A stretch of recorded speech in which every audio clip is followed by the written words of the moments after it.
Sure, boy. Right.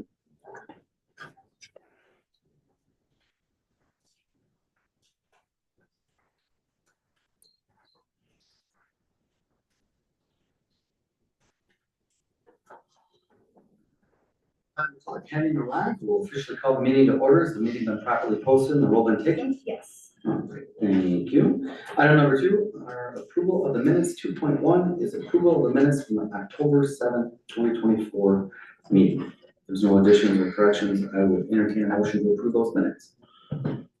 So be. There's a motion and a second. Any further discussion?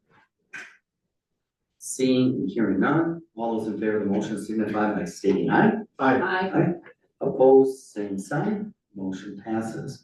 Item number 3 are communications. I don't believe there are any communications this month. So with that, we'll move on to item number 4, which is a public hearing, review and possible recommendation regarding Delavan Lake Lawn LLC.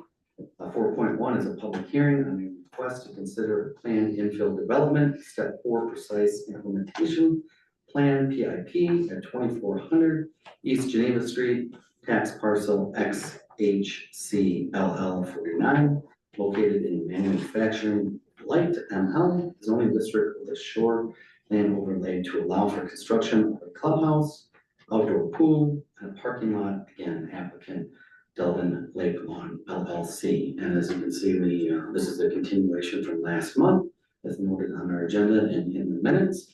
So the public hearing is open. I don't know if staff wants to start us off as usual. Happy to. We have to do a little rearranging here. Good evening. Is the mic working this evening? Yep. Excellent. This, the mayor mentions, item was continued from last month. We didn't talk about this item at that time, so now would be the appropriate time to do that. This is part of the greater Lake Lawn plan development. So that project, the whole resort area, including the Harbor Club residences, are part of one plan development. And as each phase is ready to be implemented, they come through with a new precise implementation plan, or PIP. And the PIP is the way we review the site plan, and the details of the layout, make sure everything's in compliance with the code, or if any flexibilities are needed, ensuring that we identify those at that time. The PIP before you this evening includes a clubhouse for use by Harbor Club residents and guests. There's also a parking lot to the north of that clubhouse, and an outdoor pool on the south side or the lake side of the clubhouse. There's walking paths that connect this property to the rest of the resort. As you can see, if you look at the grading,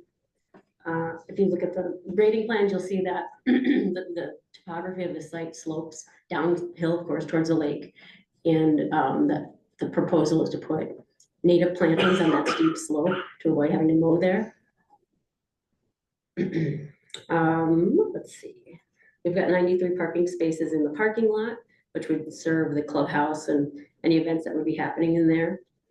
The applicant can tell you a little bit more about the types of activities going on there, but if you were to look at the floor plans, you'd see there's all sorts of public, kind of semi-public spaces, like a fitness room, party room, restrooms, kitchen. So basically an area you could hold events or other gathering type things.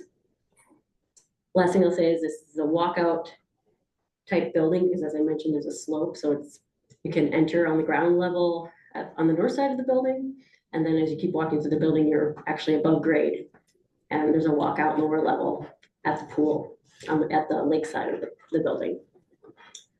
There's actually no additional items of zoning flexibility requested as part of this project, so this project complies with everything in our zoning code.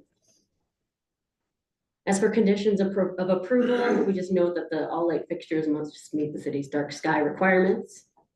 Public Works had noted that there needs to be an easement for the public water main extension to a new fire hydrant on the property. So they'll need to do that before building occupancy. Beyond that, staff recommends approval, and I'd be happy to answer questions or turn it over to the applicant. Any questions for staff at this time? Yes, Kevin. How many square feet is the building? Roughly 7,000. Okay. So 93 parking places are appropriate for 7,000 square feet.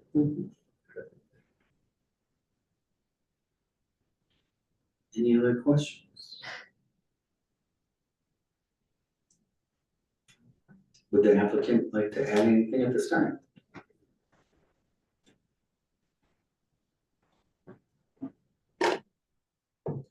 Dave Sakaris, COO of Lake Lawn.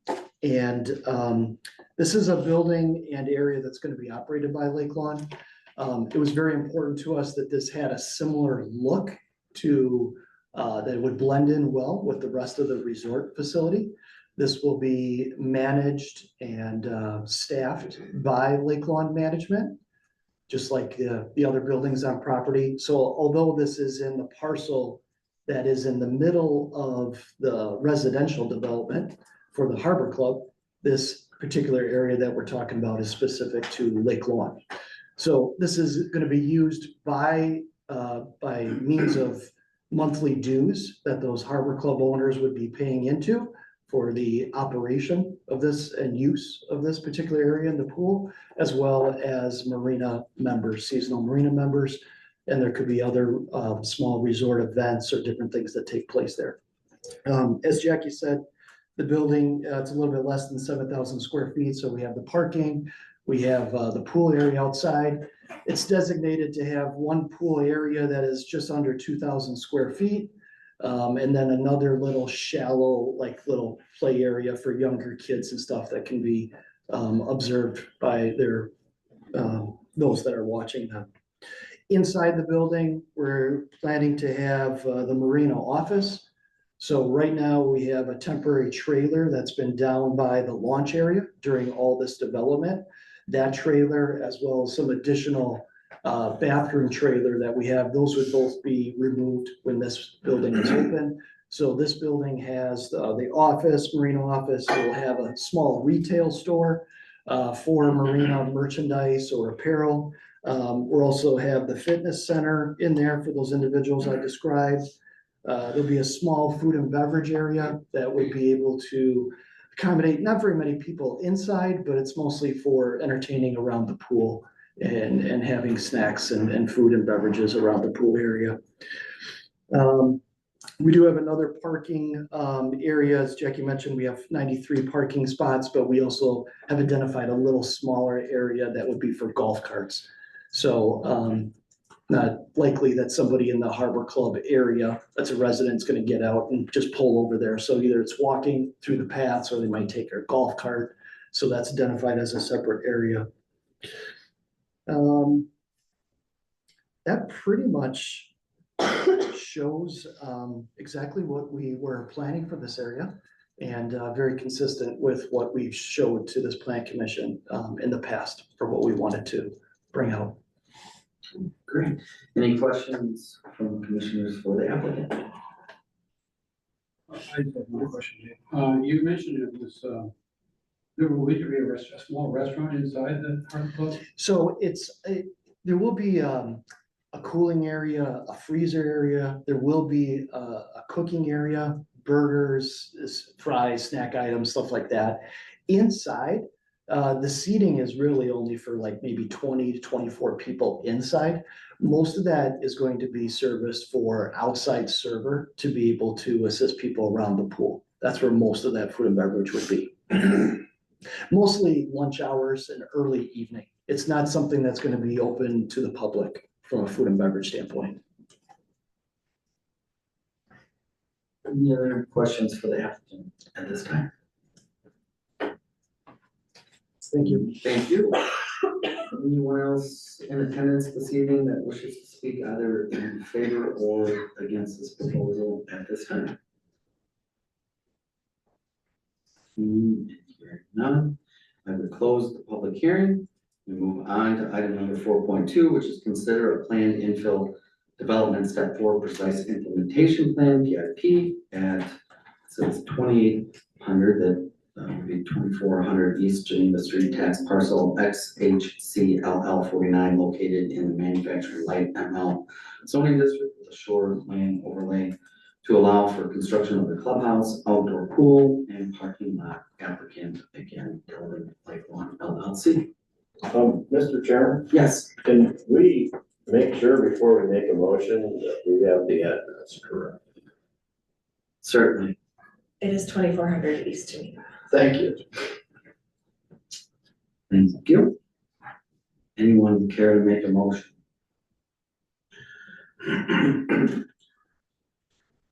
I'll make a motion to move to recommend the common council approval of precise implementation plan for the property at 2400 East Geneva Street to allow for clubhouse and parking lot, including findings as listed under required findings by the plan commission, section of the report, and any additional conditions of approval recommended by staff or the planning commission.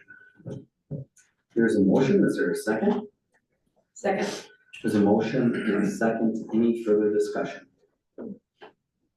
Seeing and hearing none, all those in favor of the motion signify by stating aye. Aye. Opposed, same sign. Motion passes. Item number 5 is the public hearing, review and possible recommendation from FH Design for the City of Delavan. 5.1 is a public hearing on a request to consider a planned infill development. Step 4, precise implementation plan, PIP, at 404 East Walworth Avenue, tax parcels XP4, XP7, and XP9, located in the institutional and residential mix 8, 1 and RM-8 zoning districts to allow for an indoor institutional land use. Applicant, again, FEH Design for the City of Delavan. Start us off. Okay, this is a PIP for the public library. You'll recall that the Plan Commission recommended approval of the general development plan last month. And so now we are reviewing the PIP, which in this case involves building elevations, landscaping, lighting, and all the details of the site plan. As you will remember, it involves an addition to the project involves an addition to the existing library to the south, a new parking lot to the east, and then a youth program area at the rear of the building addition. So first we'll talk about landscaping. Because this is in the downtown, the landscaping requirements are very minimal. And so the landscaping that's proposed for the library greatly exceeds our minimum standards for landscaping, more in line with what you would expect to see for a library. So very well landscaped around the perimeter of the building and around the parking lot. They've made an effort to use native species, and then the applicant can probably tell you some more details, but in that youth program area, they do kind of find interesting plants that kids might be interested in learning more about. Sort of an educational aspect to that as well. There's also a bioretention area on the south side of the project. Those are required to use native species, and they have done so. I'll just note that there are 2 residential properties to the south of the new library. One of them's on the south side of the addition, so just south of the addition. And the other one's on the east side, just south of what would be the new parking lot. In their plans, the library is recommending a 6-foot solid fence along the southern property line, but only near that building addition portion of the southern property line. And that fence ends about halfway along the length of the southern property line. I'm suggesting that they extend that fence the entire length of the southern property line, since it'd be wise to provide that screening from both houses to the south, not just one of the houses to the south. Furthermore, suggesting that the fence be shifted north slightly and additional landscaping be placed on the neighbor-facing side of the fence. That's typically what we require when we are trying to screen 2 different uses that are perhaps not so compatible, is if we have a fence, we'd want to see landscaping on the side of the fence, in this case facing the single-family homes, to just further soften that transition between the single family and the library. So I've noted both of those items as conditions of approval. Lighting plan is included in their application. There's one area where the proposed lighting exceeds the zoning code requirement of a 1/2 foot candle at the property line. So I've added a condition of approval that the library scale back the lighting so that there's less light that's crossing over the spill over the property line. And I think that should be achievable. With LEDs nowadays, it's easy to control where that light lands. Building elevations are included in your packet. So you'll see that the proposed building includes stone masonry veneer on the lower portions of the facade and around the entrances. There's also other types of stone used in the building design. And at the southwest corner, there's a rotunda feature in the building design that includes a metal roof and similar building materials on the exterior.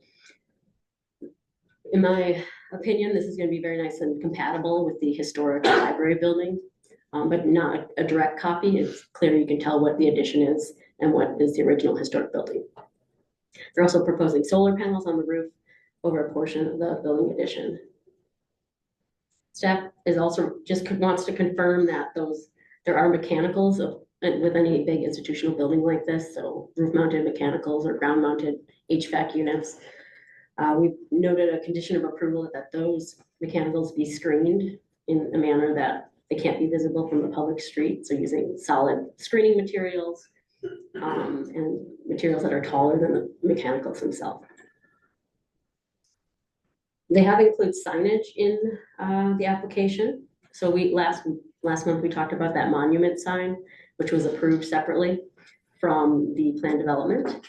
But we can't approve the wall signage as part of this PIP approval. And so they're proposing to have 2 new wall signs, one over each of the entrances. So the new entrances will be on the east side and the west side of the building. Over each one of those entrances, they're proposing signs that consist of individual metal letters that say Delavan Public Library. Those all meet our sign ordinance requirements.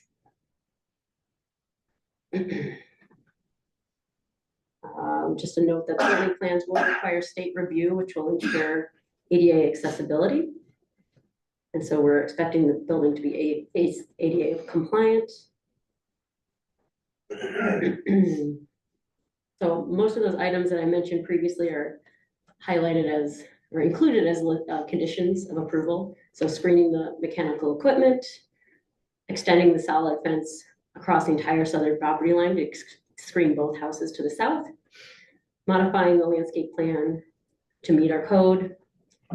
And then there's a condition about just ensuring that the monument sign that was already approved continues to meet city requirements for monument signs and for electronic message centers. With that, staff recommends approval.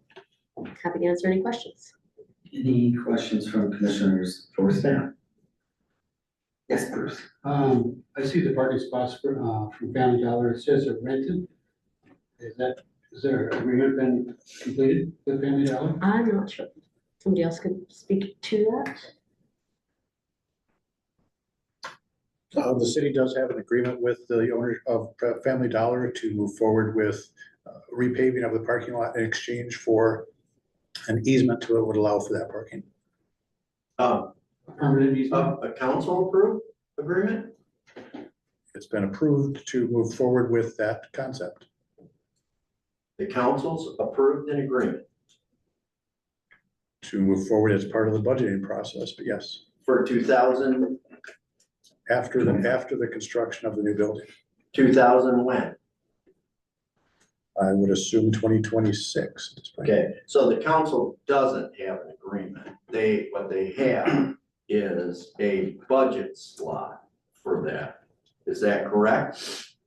If that's, could be a way to put it, but the property owner. Bruce and I have worked on budgets for the city before and know that future budgets, 2 years from now, don't always imply council approval. So you want to be correct in your phrasing. The property owner of the Family Dollar is willing to give the city an easement in exchange for the repaving of the parking lot. And does the city have an agreement to that end that's been approved by the council? That was Bruce's question. So what you're saying, they have approved Family Dollar as long as we do redo the parking lot. Correct, The parking lot funds have not been approved yet. correct. Thank you.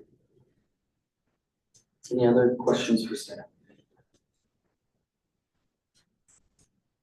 And with that, Right. sorry, I'm sorry. Yeah, so I wanna clarify, the library parking lot section.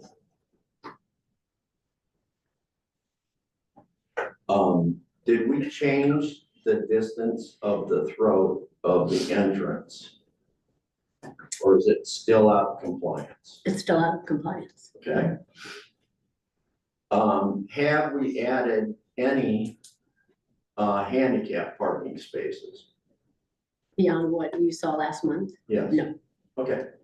For a building that has 90-some places or 80 required, Mhm. how many handicap parking spots are required? I'm not sure. They're required to meet the code and designate handicap spots. And the architect at our last meeting said that the number of handicap parking spots provided was based upon the limited number of parking spots, not the total parking spots required for the facility. You're saying it's based on a percentage of the provided spaces? Yes, Mhm. so that's not been adjusted, the throat's not been adjusted. Thank you. Any other questions from commissioners for staff? At this time, would the applicant like to come forward and share any other thoughts? Sure, thank you once again for the consideration of this part of your agenda. The library staff and the board look forward to providing the citizens of Delavan and our county with fabulous continued service and these wonderful building services and resources that we'll be able to do in the new building. So, thank you. Any questions for Michelle?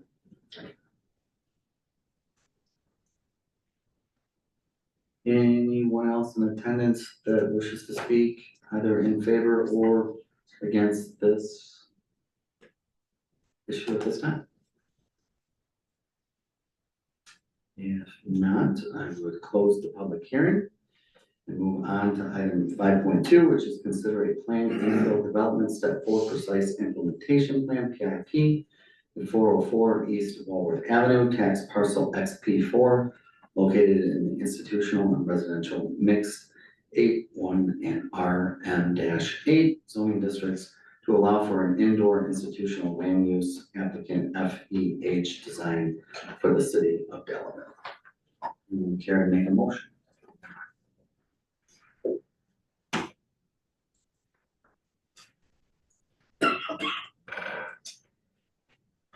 Mr. Mayor, Yes. I would move to recommend the common council approval of the PIP plan for the property at 404 East Walworth Avenue to allow for the expansion of an indoor institutional land use, including the findings as listed under the required findings by the planning commission section and any additional conditions approved or recommended by staff for the planning commission. There's a motion. Is there a second? I'll second it. There's a motion and a second. Any further discussion? Certainly. Yes, Kevin. So there were a few items that were raised at the last meeting. One is, what's the total availability of parking for this facility? And we gave direction to staff to measure the parking availability, which is included in our packet. They determined that the total parking availability for the facility, which I've not included the 13 units, Bruce, that they don't have an agreement to use, would be about 165, 170 units that go from McDowell to Washington on 4th and 5th, including Walworth. We've heard before that, a facility of this size, would require generally parking in the hundreds the last time, low hundreds, the last time we were together. So, if we are to assume that no residents take any parking places on those streets, we'd say there's probably adequate parking for peak usage of the facility. We also noted that the proposed parking lot, dedicated parking lot, was designed out of compliance in that the throat from the street to the parking facility would not be permitted by a commercial user because it's too short. And also that the handicap parking availability, the limited number of spots on South 4th Street that would be dedicated for handicap parking now that aren't yet dedicated to any such purpose at this time, towards the west entrance, and the 2 handicap spots presently identified in the dedicated parking space would be inadequate for the total number of people who are expected to park there. So I don't think the parking stuff has been addressed correctly. And I think if we're gonna move forward with this, then we need to add a commission condition, because obviously staff isn't listening to the objections of the planning commission once again. My recommendation would be that we add a parking condition that requires the throat of the dedicated parking area to be compliant, just like any other commercial development, and that the total number of dedicated handicap space be the equivalent of what would be required for 100 and some odd unit parking for a facility that like this.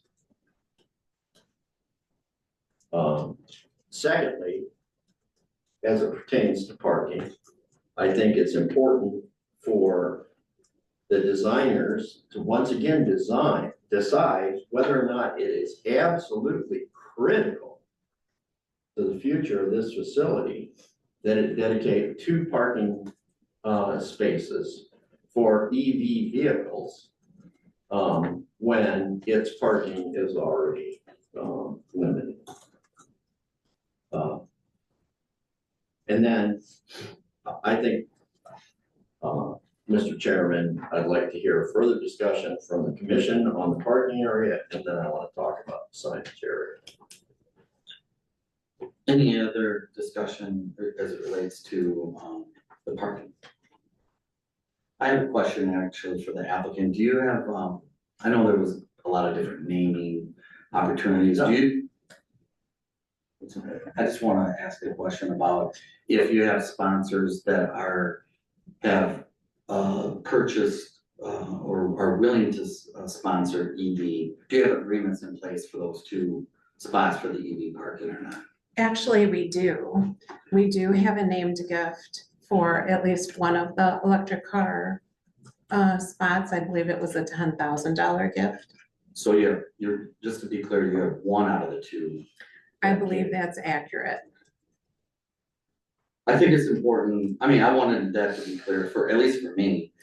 And I appreciate that question. Thank you. Because, I mean, if you've got people that are willing to sponsor one, or even both, but in this case, you've only got 1 sponsor at this point. I think that's important to your point on how you're dealing with the EV potentially situation. To be honest, I'm just gonna say, I think there should be more handicap spots than probably 2. I mean, So It's- if you've got a sponsor for one, I could see one, I mean, Mhm. that's where things are going, we know that, we put that in our municipal lot here.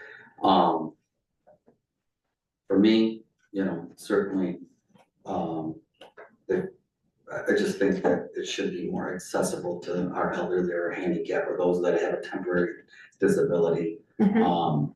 So, I mean, if the issue and we're trying to figure out the parking issue, seems reasonable, at least for me, to maybe just say, you've got a sponsor for one spot.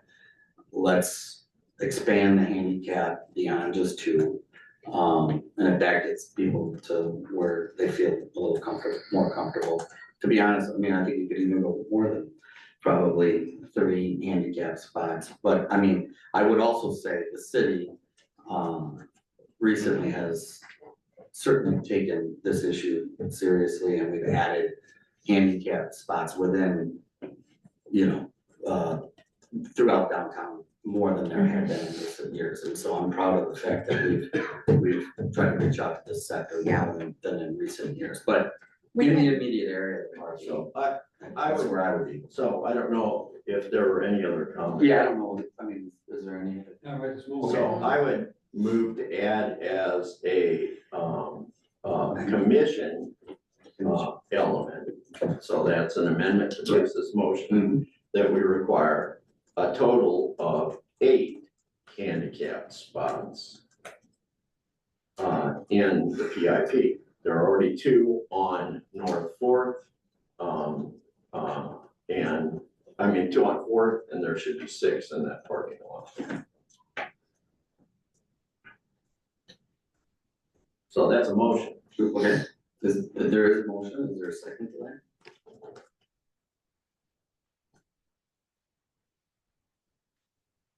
I'll second that. There's a motion and a second, any further discussion, just So, to be clear, it can, just so I'm clear. You're So saying. that would make there being 6 in the dedicated. Instead parking of lot. 4. Well, I would think, Right. they may make a case that they eventually come to an agreement with the landowner next to them that owns the Family Dollar, and I'm not, so maybe they could go there too, which Sure. are also proximate to the only handicap entrance, Right. that gets you to the 2nd floor. There's a motion, any other discussion on the amendment at this time? So let me clarify, so when you say 6 additionals, other than 2 on No, I'm only calling for 4 additional, a total of 8. total Yeah. 4.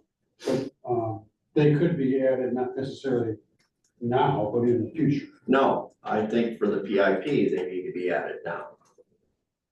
And if somebody can come to agreement to place them outside of the primary parking spot, then that's fine too. They just have to be proximate to the area.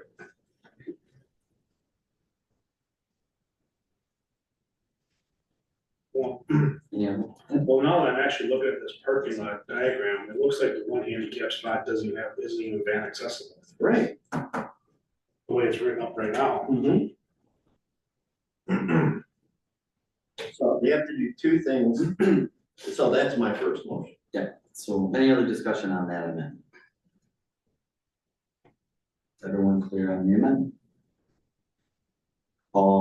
We have a motion and a second. All those in favor of the amendment signify by stating aye. Aye. Opposed, same sign. Motion passes on the amendment. So, everyone clear now? We have a motion and it's amended. Right. And we have a second, so. That, it's another plan commission condition, right? Right. So, Everyone's clear on? So that's Oh, yes. included, that's included in the motion originally, planning, so Yeah. go ahead. Yes, sir. my second plan condition, a plan commission condition would be that the dedicated parking lots, road drives, okay, be extended so that they're consistent with the zoning regulation.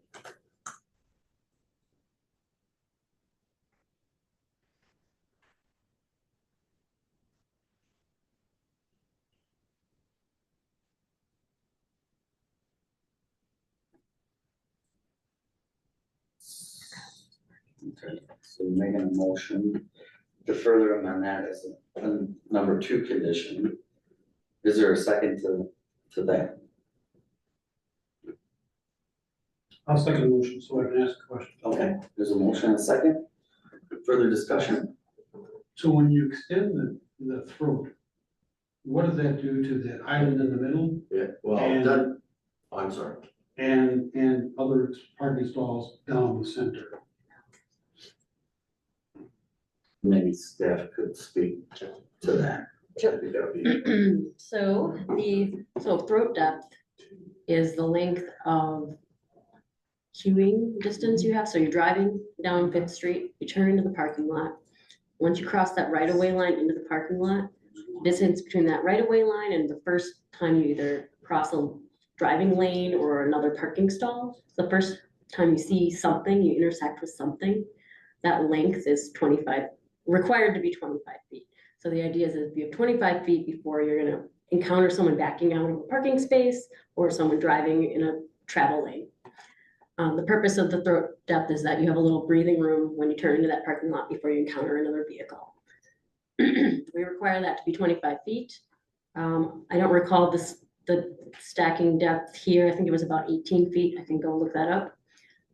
If we are to increase the throat length here to 25 feet, we would lose at least one, or we'd lose parking spaces on either side of the entry lane.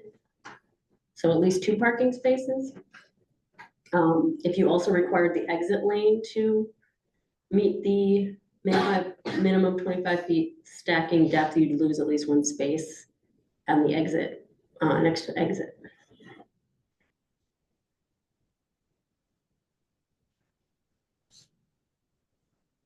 So we're gonna lose 1 parking stall or 2? Three. At least 3, and I haven't drawn it out, 2 so on it one could be more side, than that. 1 on the other. Yeah, at least 2 when you're entering and at least 1 when you're exiting. So the reason that I had suggested we approve a reduced throat length is to maximize the number of parking spaces we could get into the lot. So, I have 2 perspectives about this. One, I don't think government should be in the business of doing government breaks. Okay, I think, that this facility, we're attempting to, in this case, solve a problem that is as a result of, in my mind, not to get too political about it, over-programming the space of the library edition and not taking advantage of the original library space, consequently shoving the parking lot as a secondary priority. To attempt to make it look like we have more parking spots. We've done multiple things here. We have reduced the number of handicap spots, which we've already addressed. And secondly, we have given a break to government on the throat depth that we wouldn't give to a business in a similar circumstance. Finally, I think it's a safety issue. I think people, Jackie and I and Bruce, I'm sorry, I don't know where you live, Cory, but we all live in these neighborhoods dealing with these streets, okay? And we're already saying we're gonna park more cars on these streets around this parking place. And people are gonna be turning in here into a parking space, a parking lot that doesn't even have the radius to allow us to accept a book van in it. Okay, right, and we've already told them they've gotta go to 4th Street. I think, we create, an unsafe environment and we look like we shouldn't look like government giving ourselves a break to try to make something look better than it is. And so let's deal with the fact that this is 20-place parking lot dedicated to people who need access.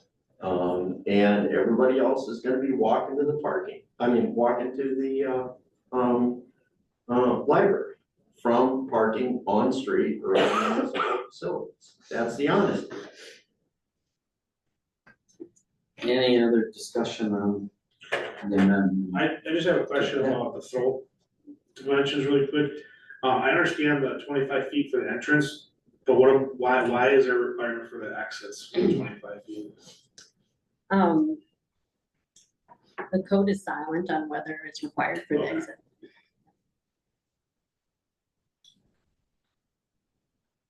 I have a point of view. So that the people in the last parking spaces aren't backing into you when That's you're what I trying to said. pull out of the street. So that's what I had in my head, I didn't wanna ask, government doesn't always think that. Any other discussion on the condition and the amendment before us? There is a motion. If there's no further discussion, there is a motion and a second. All in favor of the motion signify by stating aye. Aye. Opposed, same sign. Motion passes.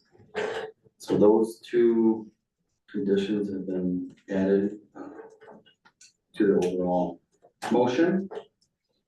There's no other discussion on, oh, yes, sir. I have a third item I would like us to consider, and that's a condition related to the signage.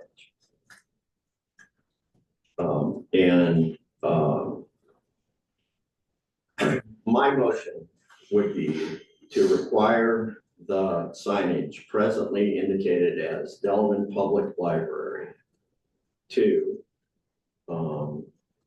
conform with the building's existing signage, both in name and font, for historic purposes.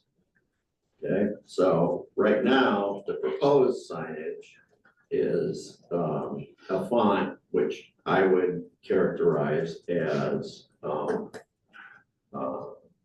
21st century industrial, where if you look at the font on the face of the public library, it is a traditional historic 1900s font.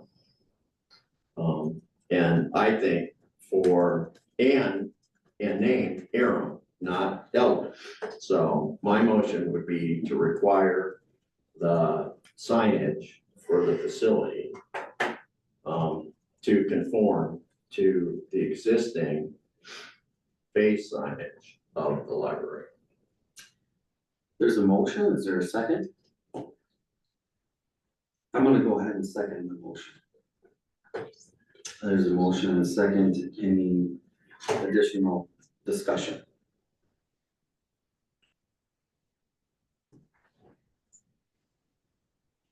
Can we ask a question for clarification? Yes, Is this just to change the font, or because the historic sign is an engraved stone recessed? Just the font to that type, not raised Typeface. letters, right? And these aren't backlit raised letters, right? I don't recall. Huh? I don't recall. If they are backlit, that is permitted by the code. I know. But no one has indicated that. It says dimensional letter signage, doesn't say backlit on the plan. So it's like freestanding metal letters. Right. So can you clarify, or do you want to see So I wanted- freestanding metal letters? Huh? Do you want to see freestanding metal letters? Yeah, it's fine. I'm not telling you what material to use. I'm saying they should conform with font and name of the library. That's what the condition is. Oh, so you're right. The content of the sign Yeah, is not in our jurisdiction. well, unfortunately, that's the motion. any other discussion? I just would say, putting my other hat on as the president of the Historical Society, I probably wouldn't be doing a very good job of historical preservation if, I think there's been a lot said about finding the library and recognizing the library, and, for me, Aaron Public Library of Delavan is important. It's been important since the dedication in 1907, when the library ultimately opened in 1908, and not losing. And I realize we'll always have the signed Aaron Public Library, but for me, I mean, over in Elkhorn, everybody finds the Matheson Memorial Library in Elkhorn. So, in fact, they got funding from the state, so the state found out where they were, but we had a little bit of trouble getting some additional funding, which that's a whole other issue. But so I think, you know, the historical perspective in this area is important, more than, it's important no matter where in our community, but especially in this part of the city for me. So that's why I second the motion. Any other discussion on the sign? Mr. Mayor, I don't Yes. know if I can go ahead and speak. Yep. So just a little background on the name of the library. So Aram Public Library will be on the facade that faces Walworth and remains there as the historic part of the building. The library board, which has designation as the name, selected Delavan Public Library for several reasons on the new building.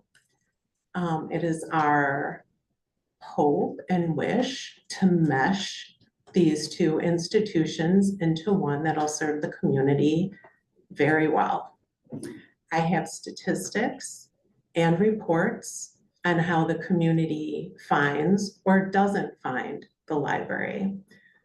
It is our wish and the board's wish and the staff's wish to keep the new building, Delavan Public Library, to make it easier to find, particularly because we think it'll be a key tourist attraction to Delavan, the city of Delavan, in the future.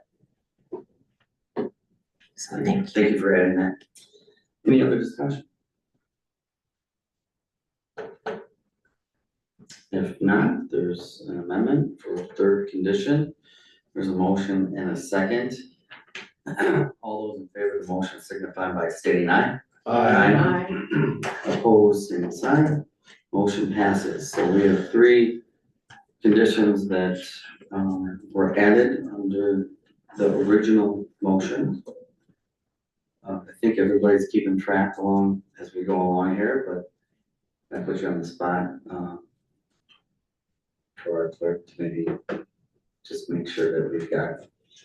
Sure, so the original motion is written in your packet, also includes an amendment to require a total of 8 ADA spots, 2 perhaps on Fourth, those are already there, and 6 in the parking lot or in the adjacent Family Dollar parking lot, proximate to the entrance. Also, a requirement for consistency with the zoning regulation for the throat of the parking lot. And finally, requirement that the signage conforms with the building's existing signage, both in name and font for historic purposes. Okay. Everyone clear on the motion and the conditions? And final discussion. Otherwise, we have a motion and a second. All those in favor of the motion signify by stating aye. Aye. Opposed, same sign. Motion passes. Item number 6, public hearing to review and possible recommendation of Darcy Rojas. 6.1 is a public hearing on a request to consider a conditional use petition to allow for a commercial kitchen and food truck service space defined as a light industrial land use at 1830 Hobbs Drive, tax parcel SBP2E, located in the manufacturing light ML zoning district. Again, applicant Darcy Rojas. Staff. with. Let's start. All right, I'll get us started here. So this is for a business located in the Willow Bend Service Park, so multi-tenant building, with multiple different businesses and a shared parking area. As the applicant plans to begin a food truck business and catering business, and so this unit L in the Willow Bend Service Park will be there where they'll have their business. Business will involve one food truck, and that food truck would serve beverages, baked goods, cold treats, etc. State law requires if you have a food truck, you need to have a service base where you can do kind of sanitary things like dispose of your wastewater, clean your dishes, do food prep, things like that. And so they will be using this unit as their food service base. They'll also be parking the food truck inside the unit. All the units have overhead doors, so you can roll a vehicle in there. So that's where they'll be keeping the vehicle. From time to time, they may park it in the parking lot as well. Because this is a multi-tenant building, the zoning code considers it a group development, which requires a conditional use permit. So we're aware of all the different new businesses coming and going, so we can ensure that in this multi-tenant environment, they all work together. The floor plans will need to be reviewed by the state because they will have a commercial kitchen as part of their business. So they'll ensure that all those requirements that they would have to keep the food truck parking area and food prep area and the office area all separate and compliant with state law. Right now, in terms of parking, the business really just needs 2 parking spaces for employees. Because this is the parking situation in the Willow Bend Service Park is kind of fluid with different businesses coming and going and growing and changing. We added a condition of approval that if their parking needs increase above 4 parking spaces, they'll need to confirm that they can use more parking with the property owner and then demonstrate that they have that permission to the city. Sorry. Okay. Any changes to the site or operations would require an amendment to the conditional use permit. At this time, there's really no changes proposed at all to the exterior of the building or the site. It's just a new business coming in. They will be required to use the assigned parking spaces. And as I mentioned before, making sure that they're meeting all state requirements for food truck businesses, etc. And staff recommends approval. Any questions for staff? None. Would the applicant like to add anything at this time?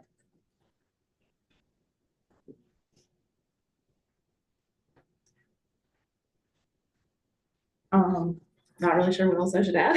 I've never done this before. I'm Darcy Rojas. Thank you for reviewing this. She kind of, I think, covered everything. We plan on definitely having like a built-in area for the kitchen itself, which will be entirely enclosed and with doors and windows and everything, so that the food truck area where it's stored and maintained will be separate. And that will be kind of like a standalone structure within the building itself. So we will get plan approval with our landlord before building, as well as approval from the state. And I have also been in touch with Welcome It at Barth County Sewage District, whatever it's called, sorry. And they have said that as long as we have a grease trap on the truck to capture any particulate waste from the water used on the truck and the sediment basket in the floor drain, we are given approval to drain the wastewater tank in the floor drain of the building or outside of the building in the sewer grate.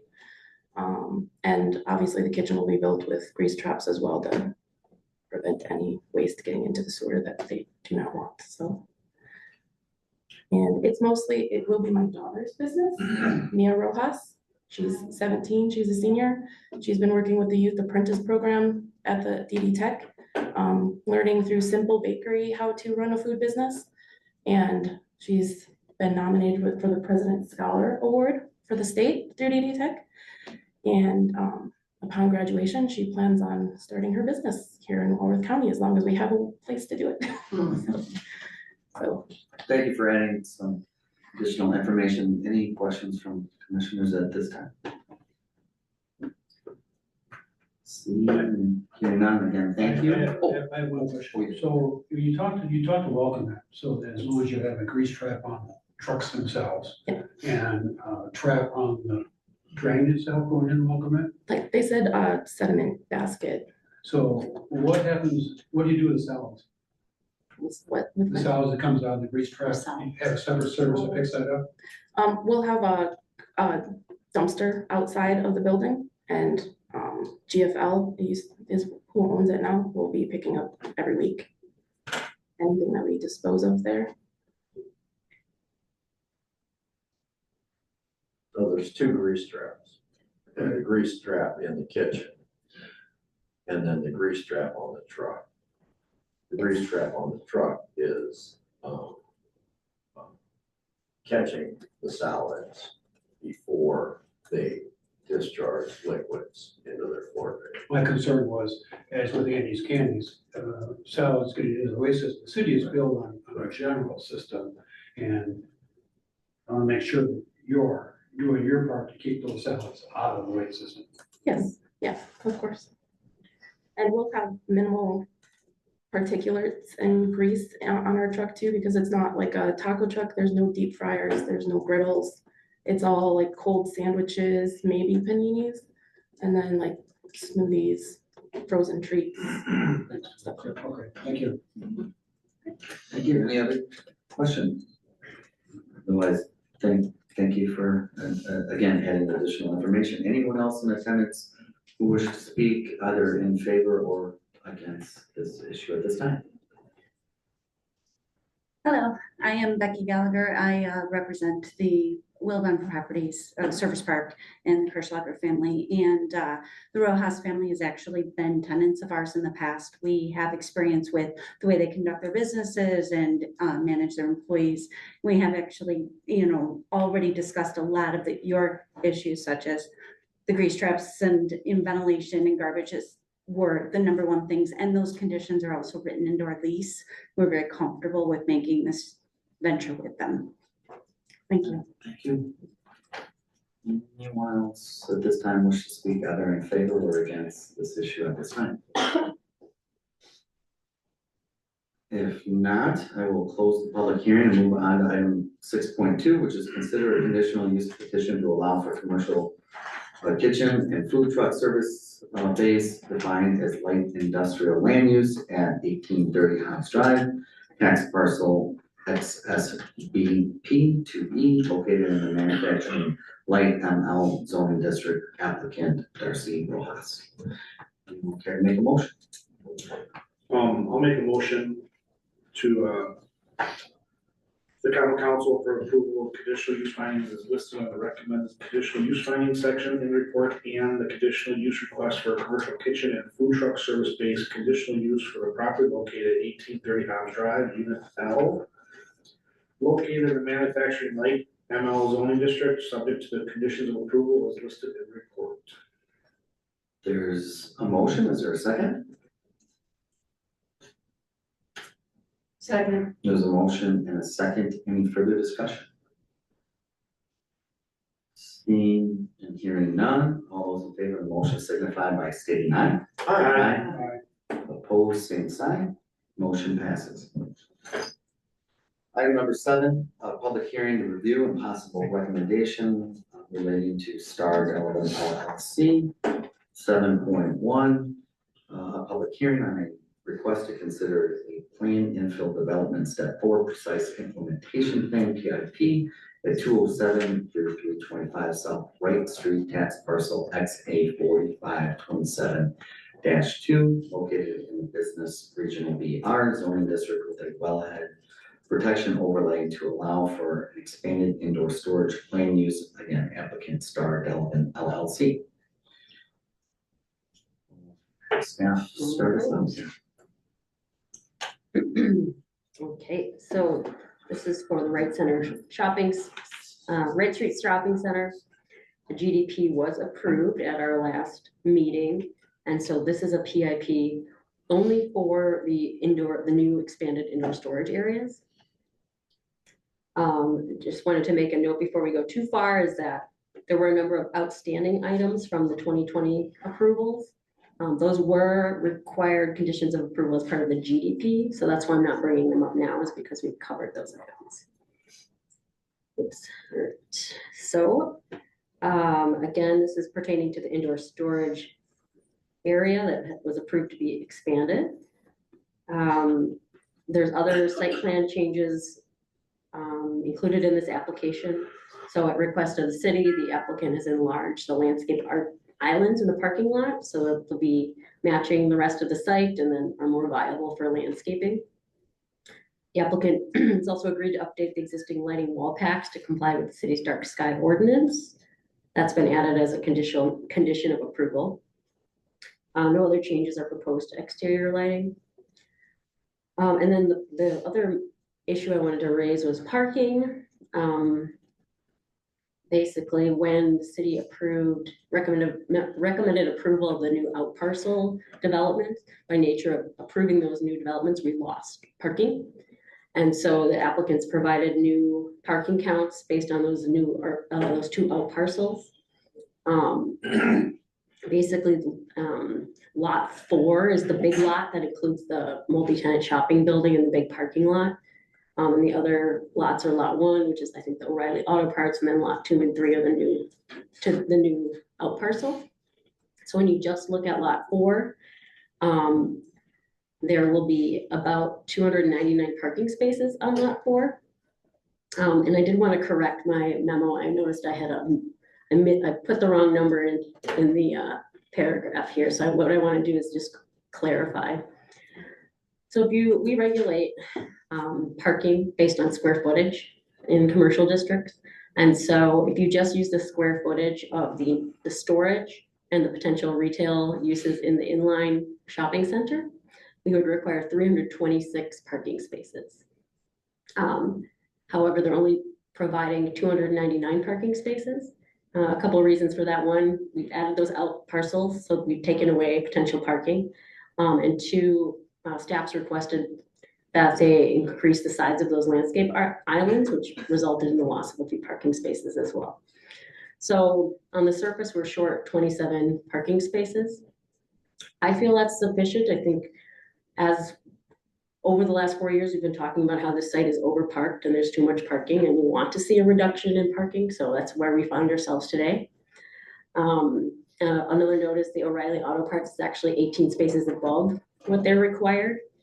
And when those 2 out parcels do develop, we'll require those individual businesses to meet the parking requirements, so they'll park themselves. So based on the square footage of those businesses, we'll make sure that they each have enough parking.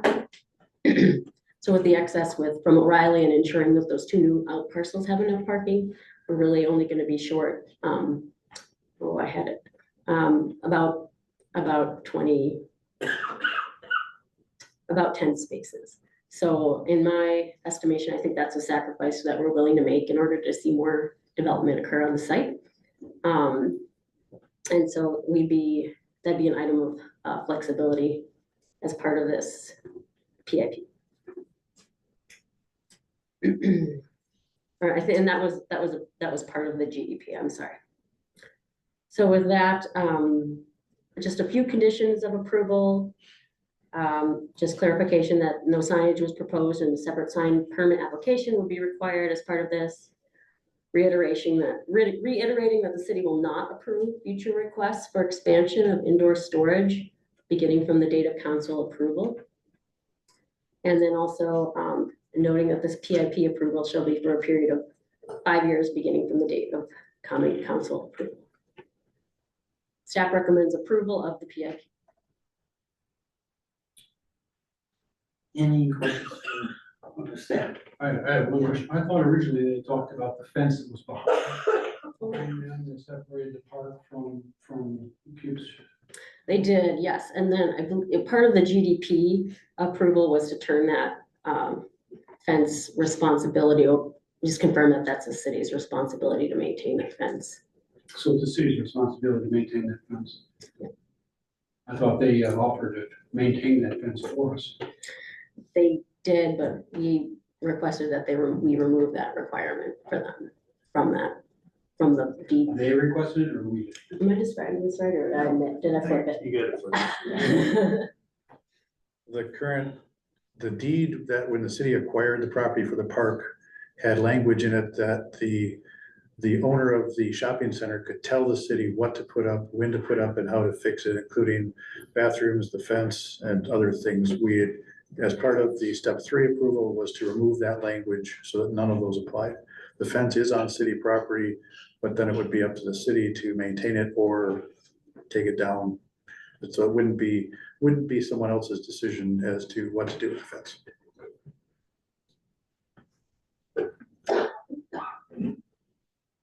So, So the city's gonna maintain that, I assuming the city's gonna maintain that fence then. Unless someone tells us otherwise, yes. and we're ensuring that we're not required to put in bathrooms on this side of the. I understand that part, too. I was looking for someone else to take the fence. The fence needs a lot of maintenance, for sure, or to be taken down. Yeah, it needs to stay. I agree. I have a couple more, well, one more question. It says the city will not approve any future requests for expansion of indoor storage on the property, beginning from the date of the common council approval. Have they also given us a letter saying that they will not ask for it? That's included in their application. Of course, you know, I think that's a ruse. Their intent is to take over that shopping center for indoor shopping, indoor storage. Have they given us any dates on when lot 3 or 4 is gonna be developed? They have not. The original agreement, they were supposed to put an outlaw out there originally, which they never followed through on. Right. We'll discuss that. Thank you. Any other questions? Of staff? If not, would the applicant like to come forward at this time, share anything additional? Thank you, Mayor. Thank you, Commissioners. Attorney Scott Christian from Thorpe and Christian here in Delavan. I'm here on behalf of our client, Star Delavan LLC, and on behalf of Dale Thorpe, who was not able to be here tonight. So that's why I'm here. I'm here to help with any questions that you might have, although I'm hoping you don't have any. Because again, Dale is the primary attorney on this file, but certainly we're aware of staff's recommendations. The client agrees to all the conditions imposed by staff or requested by staff. Our client's in complete agreement with all of that. Again, we were here last month for the approval of the GDP, and we're here now for the approval of the PIP, which is the same application, same set of details, basically. So with that, if you have anything for me, I'd be happy to help. Any questions?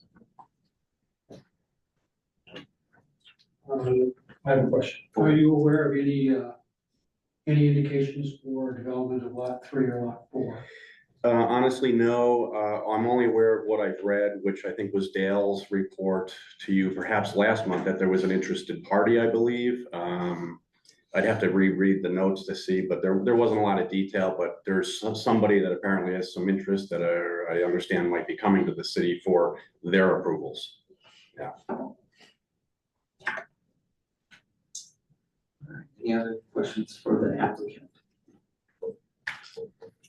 Thank you much. Thank you.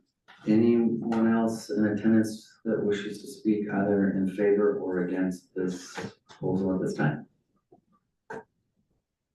Seeing, hearing none, then I will close the public hearing and move on to item 7.2, which is consider a planned infill development step 4 precise implementation plan, PIP, 207 through 325 South Wright Street, tax parcel XA4527-2, located in the business regional BR zoning district with a wellhead protection overlay to allow for an expanded indoor storage land use, applicant Star Delavan LLC. Anyone care to make a motion? Right? Yes. I move to recommend common council approval of this proposed PRP, including the findings and conditions as listed in the report. There's a motion. Is there a second? I'll second that. There's a motion and a second. Any further discussion? Yes, do we know when the lease is up on Dollar Tree? Anybody? I know it was talked about, but I don't remember the exact year. It was I like to put a condition in, they build one of the outlots, either number 3 or number 4. Prior to the expiration of the lease on Dollar Tree. And I don't know that date. this, I don't know if staff would know, there was a verbal, I thought it was, they just recently renegotiated that, I thought, but we talked about this a lot for I haven't about seen 2 this. years now, so. My concern is that prior they had an agreement to put an outlet out there. They never even discussed it, they never built it out, they just threw it to the side and came back to us for additional indoor storage. They never developed the back of the prior picnic center. My concern is they have no intention of building outlots 3 or 4. And I'd like to condition on them that they build one of those outlots prior to the expiration of the lease on Dollar Tree. Giving a place for Dollar Tree to move to if they wish to. Can do that. Well, what if it's tomorrow? How are they gonna build a building by It's not tomorrow? tomorrow. Okay, we don't know what it is. Sorry, I try to keep my mouth shut. I understand your concern, it's not tomorrow. I thought it was I about think 7 that- years out, but I could be wrong. I wanna say it's 26 or 27. Oh, was it that? Okay. I thought it was about, got it? So we understand that, the creation of those outlots allow them to market them too, right? So they could sell them. So, sale for development or build, perhaps? And just to clarify, you're talking lots 2 or 3, right? Because lot 4 is the land use, not. Yeah. Yeah. lots too. Yeah. Yeah, okay. Sounded almost like a motion, an amended motion. Well, it's a added condition, right? Correct. And you're good with sale? Sale or Or build lease. out. And there's, And I don't know when the lease expires on Dollar Tree, but we could say, I mean, you could do a date, 3 years out. Which would give them plenty of time. Either 3 years from council approval or before the expiration. Correct. Whichever seat. Yeah, whichever. Only 'cause Whichever. I don't know the date, I don't remember the date. I mean, yeah, Is it sooner or later? or It's just more 3 years or. the expiration. So if I might, Bruce,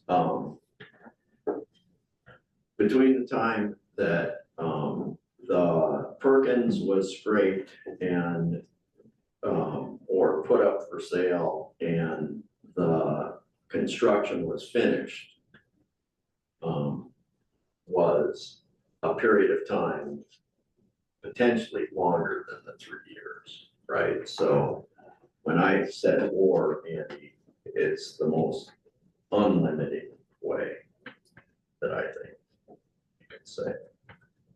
If the lease lasts longer than 3 years, they have more time, but 3 would be, that's why I suggested that to the motion maker. You can be fine. I'm fine with Okay. the build out or sale, that is correct. There's a motion, is there a second?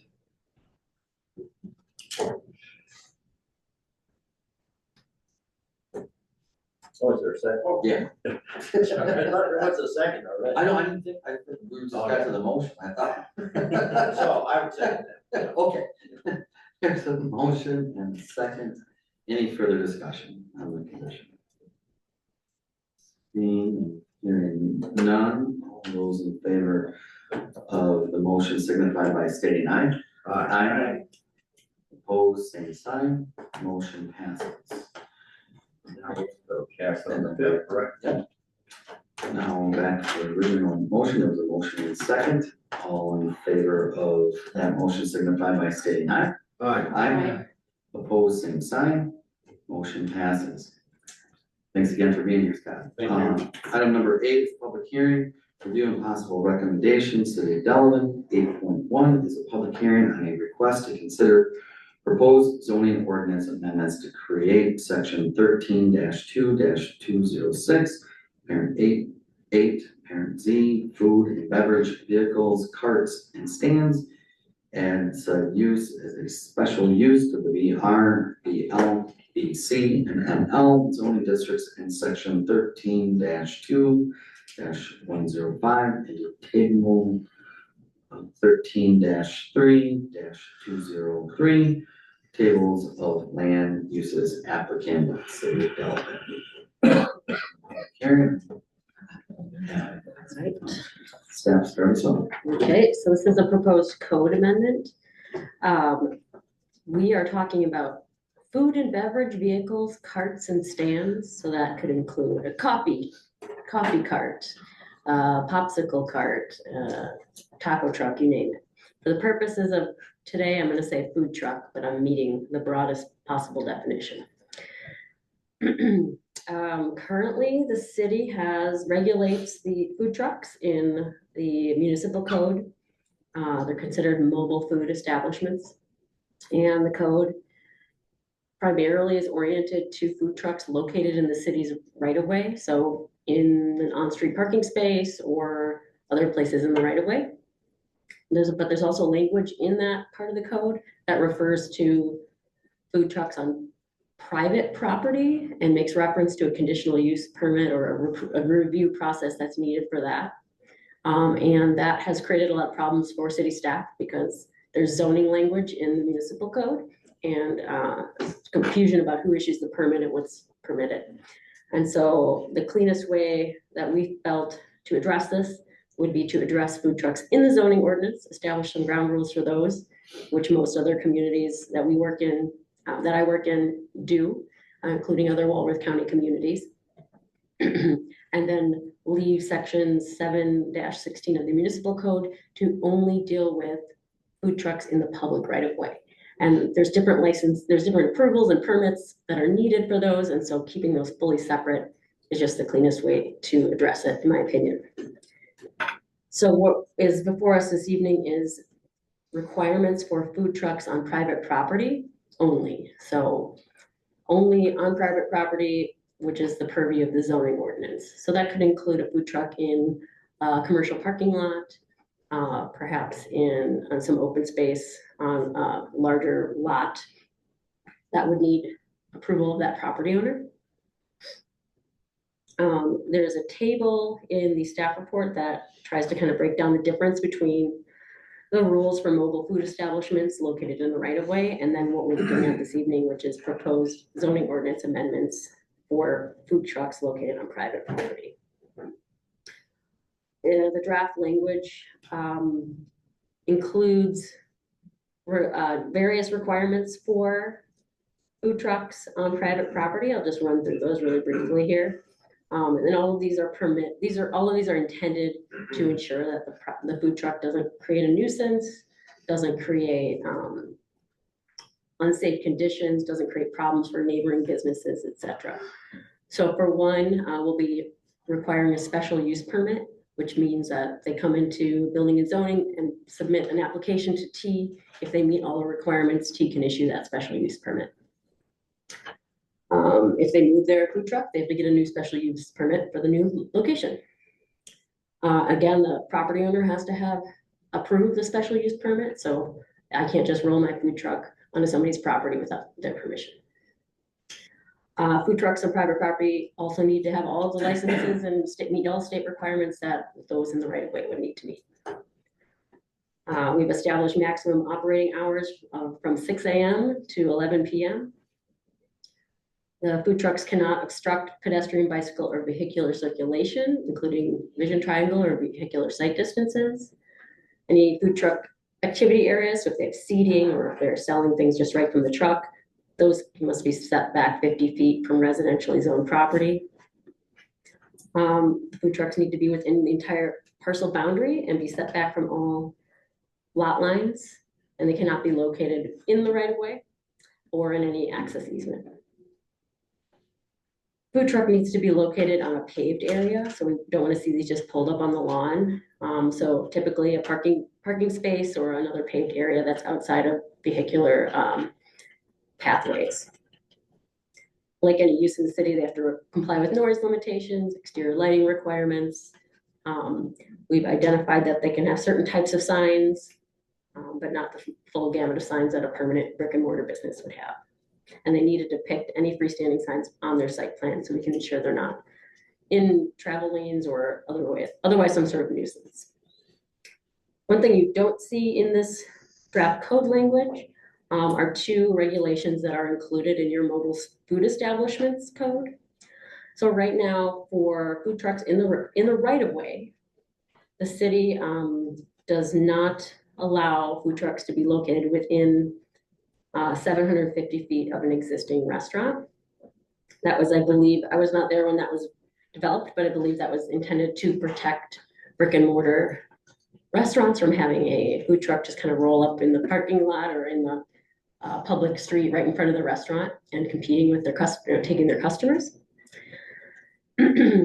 Additionally, the code, your section 7-16 requires food trucks to also have a brick and mortar presence in the city of Delavan, kind of for the same reason. These draft zoning ordinance regulations do not include those two requirements, but I would imagine that's something that the Plan Commission would want to talk about.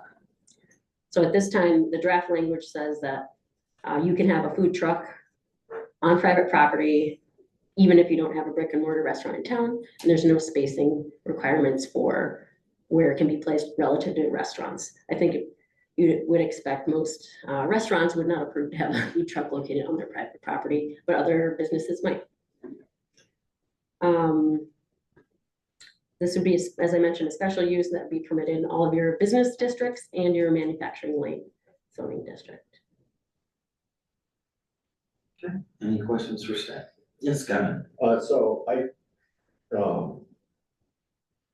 we don't have a provision that I heard you say today about the impact of the food truck being placed in a parking lot, required parking spaces. We do not. So, I can think of a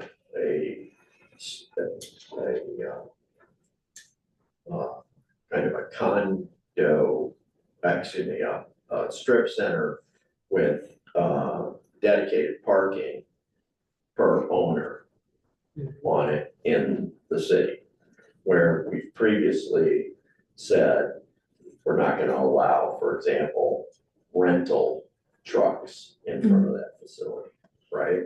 And one of the reasons was it didn't have adequate parking spaces, right? Under this provision, they could permit a food truck to take, or multiple food trucks to take their parking places, right? And Yes, they could. And- They could. Right. So, I think, and there may well be other cases where we have facilities that have limited parking. So like an outdoor display facility, right? That doesn't have parking, that, we don't have a parking provision around the placement of a food court in that facility, right? Mhm. So,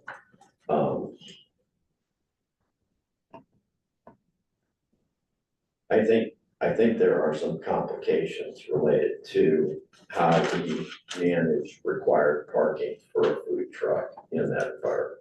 I mean, when we're talking about on the right of way, we're assuming people are walking up to it or people are parking close to it, walking to it on a right of way. I can only think, I only see regularly one food truck in the city utilizing private space on my travels. There might be more. And it collects cars around it. So I think we need to make some provision for that. And then secondly, the assumption about not requiring, as a restaurateur, must have a brick and mortar restaurant in the town, I thought was always not a good regulation to begin with. I mean, if we think about our most recent applicant, right? I mean, she's not gonna have a brick and mortar location in town and shouldn't be required to, right? I mean, there's a ton of people who are providing, in a lot of situations, catered meals and what would fall within this provision, the workers, right? Who don't have brick and mortar. So we either ignore it or it's a stupid regulation to begin with. So I'm not worried about that portion not being here. But I do think there is some consideration about the competitive element right now. In most of these circumstances, if I'm in a strip center where I already have leases to restaurant companies, I generally have provided them as the landlord with some protection, right? So the most extreme, when we have a casual dining restaurant out in Walmart and Lowe's land that was able to gain quarter-mile protections from their landlords on competitive restaurant. So I think a lot of the competitive issue in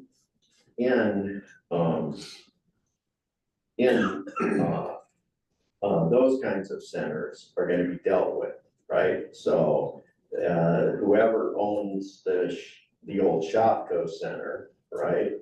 A guy has to put a taco truck on that area. He's gonna say, probably can't do it because Taco Bell has prohibitions, right? Not too strict because Cadova was able to squeeze in, but there's some. But to me, in this circumstance, I do think there should be a distance requirement because there are gonna be some private business locations where they don't have existing lease structures. So, let's talk about my buddy here, right? He decides I'm gonna rent my corner 11 to 3 to a food truck right across from Delavan Family Dollar that's gonna serve Delavan Family Restaurant. It's gonna serve Delavan Family Restaurant food for pickup. I think it's probably outside the 750 requirement to begin with, but I think there should be some provisions for a distance requirement to protect those folks.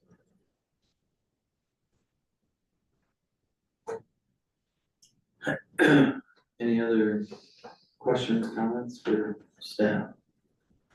Well, first of all, I think we're only talking about section 13.3, correct? We're not talking about 7.6, because that's a different licensing body. That was my clarification. And then, I'm sorry, I forgot one question. Yeah. It says the special use permit is provided by the building inspector without review by anyone else. They're just special use by right. The whole city is by right, special use. They'd have to meet all of our built-in conditions, but yes. Some communities do have these come in as conditional use permits, but which require a public hearing and get the plan commission review. You might spend a lot of time doing that if that's the approach to take, but that is what some communities have been doing. Kevin does bring up an interesting situation, though, next to, let's say, Ace Hardware, there's a liquor store there, which wanted to put in U-Haul trucks, which we didn't allow them to do because they didn't have enough parking spaces. Just out of business, under this ordinance, they could, and, could put a food truck right out in Put the middle three, of that parking lot. they could put as many as fit in that That's strip. right, I mean, I'm agreeing with your concerns. Yeah. Considering who the owner of that establishment is, that could very easily happen. I guess, from my perspective, I would be open to come up with some rules and regulations that we would like for this, but I do know from the people that come in for foodie trucks, and not that this is our issue, but most of the time, if we go through the conditional use process, it's gonna take them a few months. And then usually, like their time is missed for that year, that summer. I mean, it really doesn't matter to me, but I guess I would like to be able to be consistent. And whether we come up with a number or a number of how many foodie trucks could be in a, you know, in a certain square footage area.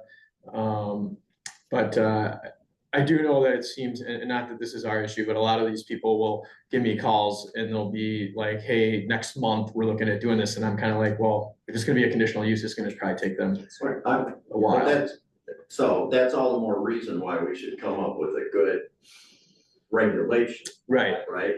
So that if it's gonna be a special use, you can say, yeah, I can do it. I mean, the way I look at this, right, I mean, isn't so much from the perspective of the use of this provision by the food truck operator.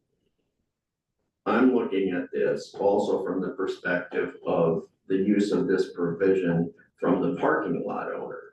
correct. Right? Yep. And one of the large trends in more developed municipalities is parking lots are underutilized real estate, right? And so I'm going to attract food trucks to come use my underutilized real estate by leasing them the right to use my private property, right? And so we need to be thinking about this from that perspective also. And I think you need I mean, that's a perfect So case. I can't pass this the way it sits today. I would assume some else come back before us, is that? With some. So has this been to GOC yet? No. So it comes here, then GOC, that. This would be a zoning code change, so this would be public hearing of the plan commission, recommendation to the city council. Okay. GOC already took the private property provisions out of the other ordinance. So when one of these permits are issued, what's the expiration date on? Or did I miss that? I believe that those are 180 days. Alright.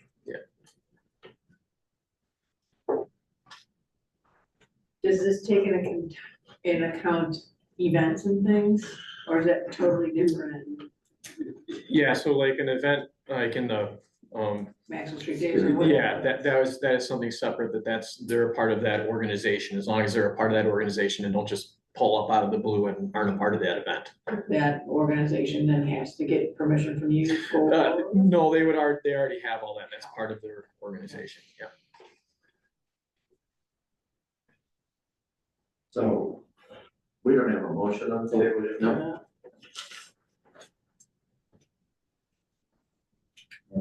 Sure. Well, first of all, we haven't even closed the public hearing yet, so, the applicant is also the city, so I won't call on the applicant necessarily. But is there anyone else that's in attendance that wishes to speak in favor or against this issue at this time?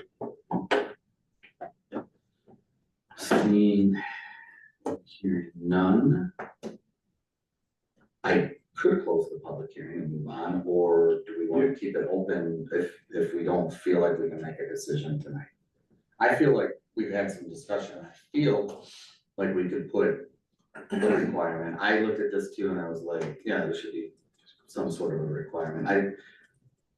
So I don't wanna close the public hearing if we don't feel, because then we have to pay to post it again and have another public hearing, I'll just keep it open if like we did with one of the other earlier agenda items that we had, but I feel comfortable that we can come to some sort of a recommendation and resolution, but I was hearing some hesitancy. Can we just continue the public hearing until next month? But we could, You Yeah. could, or you could close it, cause there's nobody here, so. okay, We you're could, not we too wouldn't late. have to post it again, cause there's been some discrepancy. Only if you wanna have a public hearing again. Right, okay. Kevin? that was my point. I mean, we can close the public hearing and not act on it and act on a similar motion in the Right. future. We've done that Yeah. with other items, so. We've done it all kinds of different ways, and so that's, like I said, we just continue, but one of our earlier agenda items was a continuation of a public hearing, so I'm gonna close the public hearing at this point, and I will ask for a motion of some sort, if someone, here's a motion. On 8.2, I need to, so item 8.2 is consider the proposed zoning ordinance amendments to create section 13-3-206, parent 8, parent C, food and beverage vehicles, carts and stands, and add said use as special use to the BRDLBC and ML zoning districts, applicant City of Delavan. well, Anyone care to make a motion? Yes, Kevin? so if we're gonna do this right, somebody needs to make a motion to recommend approval, and then if we want to move it to a certain date, we can do that, okay, after that motion's made. We'll table that. Well, if we table it, that really means that we don't want to consider it ever again, but, so I would move to recommend approval of the proposed zoning ordinance amendments creating section 13-3-206-8Z, food and beverage vehicles, carts and stands, and said use as a special use to the BRBL, BC, and ML zoning districts in section 13-2-105 and to table 13-3-203 tables of land uses. There's a motion, is there a second? Second that. There's a motion and a second, any further discussion? Yes, Kevin? I move to postpone to our next meeting, which is a certain time, consideration of that motion. There's a motion to table. I'll second the No, motion. it's a motion Is to it, if we're postpone, I know you said postpone, but to me a it's. certain time. Okay. That is the form of the motion. Okay. So there's a motion. Is there a second to that? I second the motion. There's a motion and a second. All in favor of that motion, signify by stating that. Aye. Opposed, same sign, motion passes. Item number 9 is business, and we have any other business before us. Item 10 is building inspector's report. Yeah, thank you, Mr. Mayor. So I'm sure some of you have driven around and seen phase 3 out at Harbor Club. They've got the boat launch area and phase 3 paved now. And I believe that when I was out there today, I believe that they were starting to close off the road section. So, which was one of the requirements that were required the requirements from the, I want to say DNR. And then also, there's been a few fires in the city of Delavan lately. A couple weeks ago, we had one at 1011 South 2nd Street. That building used to be an apartment building and was later changed into condos. Pretty much there's 16 units over there and everyone was displaced from those units. And I'm guessing between dealing with all the different people and owners that are in there and insurance companies, it's probably going to be at least a year before those people are going to be back into that building. And then today over at 706 Farrell Drive, we did have another fire, which we had a fire back in June on the other side of that building. So that's a 16 unit building, also apartment building. 8 of the units on the one side were already vacant from that last fire. And now everyone's displaced now on the other side. So I have talked to the people over at Teronomy.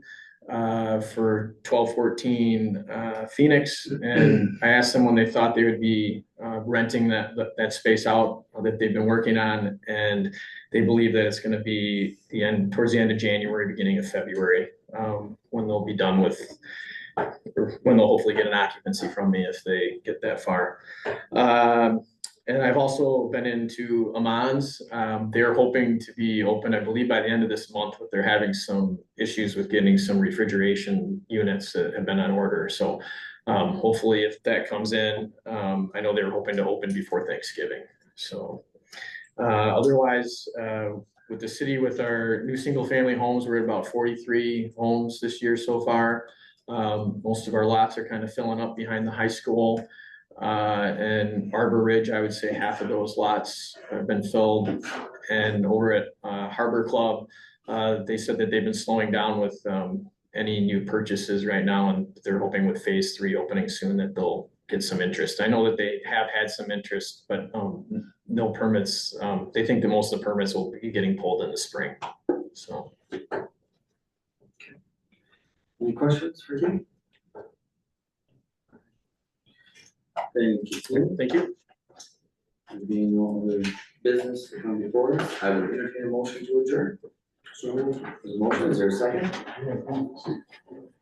Is there a second? Second. Okay. Don't wanna stay. All in favor of adjournment, signify by stating aye. Opposed, we're adjourned. Thanks, everyone.